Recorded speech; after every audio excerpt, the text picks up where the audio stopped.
So, hello friends of the French Legion, I am greeting you. I train myself for some future outdoor adventures. Of course, I will be let you part of this. And every time I walk through the terrain here of North Sweden, I feel the flashback in my time in French Guyana in the years between 85 and 87. Was the best time of my life, I guess. Was an adventurous life, was a man's life. And you know, we did our Mission Profonde. Mission Profonde is a mission who goes into the deep in the forest of in the jungle of South America, and we took the Chemin des Emerillons, which guides you from the Oyapock River, who is frontier to Brazil, to the Maroni River, who is frontier with Suriname.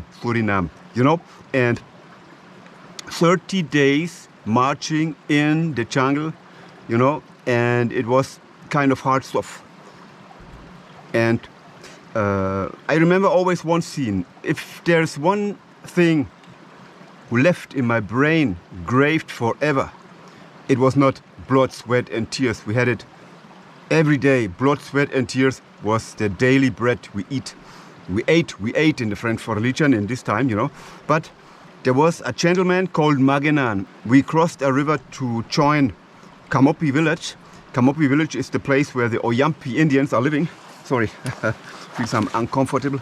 So, and in Camopi we made a halt, a break, but only for one night. And the next day we joined I think it was the little Inini or Inipi, I'm not quite sure. And we mounted the Inipi with pirogues, but at some point at the voyage was finished.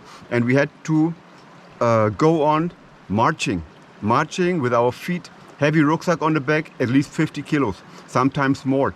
You know, today people were asking me, how could you do it? It was so, it is so unimaginable, you know, what you have done. And I said, I don't know, we just did it, you know, we just did it.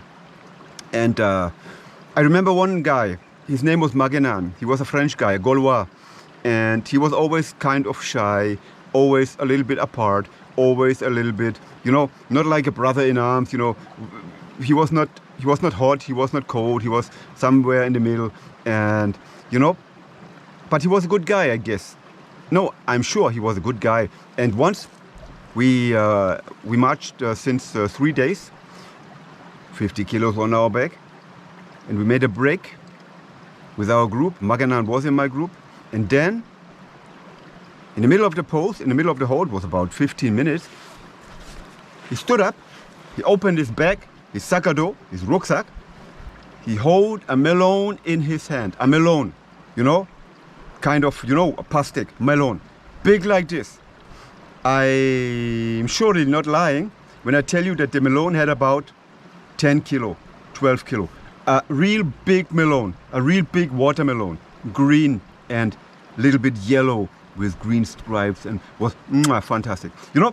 And he held the melon in his hands, and we were looking at him, you know, we were staring at him, because no food, little water, or little food, little water.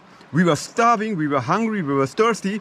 And then the man, Magenan, he had a melon in his hand. It was like a wonder, like a paradise in hell, you know.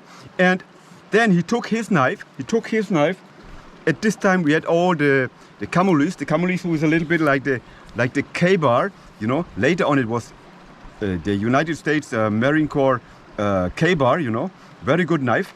And he cut the melon in 8 equal pieces. And then he went from one legionnaire to the next one, and he offered to everybody of us 1 piece of melon. And while we were eating, he was just sitting on his rucksack and he was looking at us. You know, it was crazy. It was crazy because this piece of melon gave us so much reconfort, you cannot believe it. And before Magenan, the French guy, before this, he was kind of, I told you, shy, not feeling maybe supported, not being part of us, because I don't know, we couldn't see the will in his soul to appartenir à cette corps étranger, you know. He was not as I told you, he was not fish, not flesh. But from this day on, he was a brother in arms. He was a friend.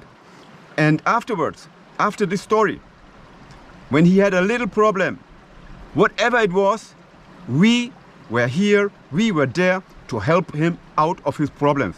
He has any troubles with another guy, we were here to help him. Because we never forget what he has done. It was so stunning. You know, imagine you carry 50 kilos on your back. You march since 3 days. Blood, sweat and tears. And your dreams goes from one halt to the next one. Because you know, when you make a break, when you make a halt, you can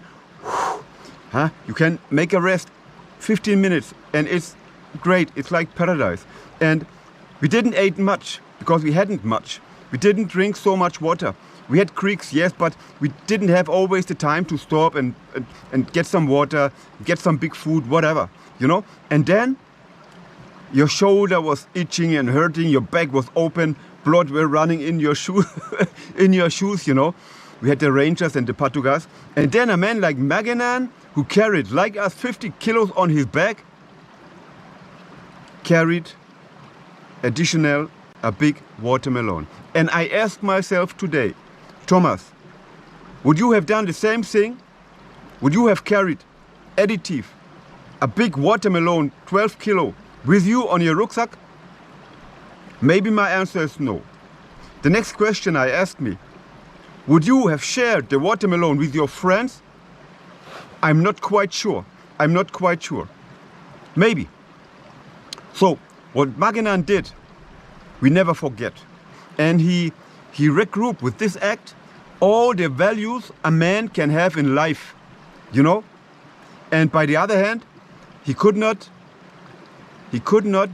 guess or divine how we would react on his geste, on his act, the fraternité. It was an act of solidarity, you know? Because, you know, we had a lot of legionnaires in our group, like Bailey, like Lutzev, like a French guy, Evra. Old Wolfes, you know, with maybe 8 years service in the French Foreign Legion. How would they react when a young stunt, a young greenhorn, being at a hold, offered them a piece of melon? Would they take it? Would they accept the gift? So nothing was sure for Maganan. He was a courageous man, a courageous young man. But this is everything. But this is to tell you that from this day on, Maganan was accepted, fully accepted as a legionnaire. Normally you are accepted in the family legionnaire when you have done your marche Capi Blanc and when they issue to you your Capi Blanc.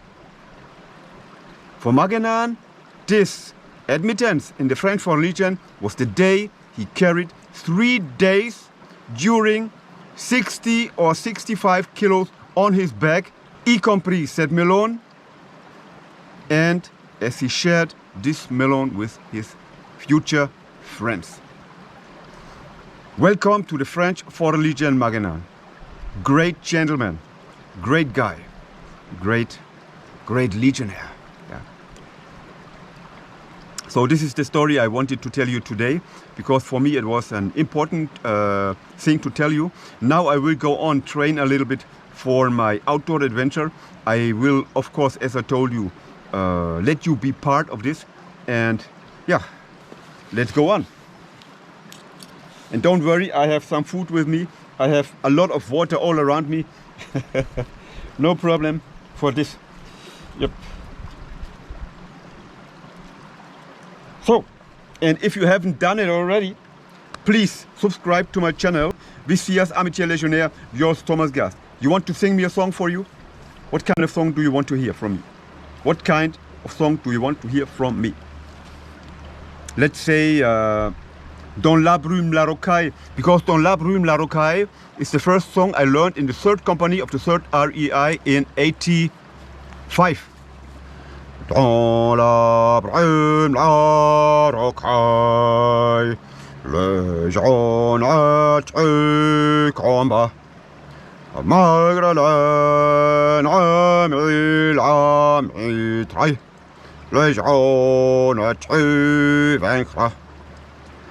Magdalene, Amil, Amitrai, Légion, tu vaincras. So, I will go on, make a little bit blood, sweat and tears. Come on, boys. Maybe I cannot get up. Sakado rucksack is too hard, too heavy, but it's okay.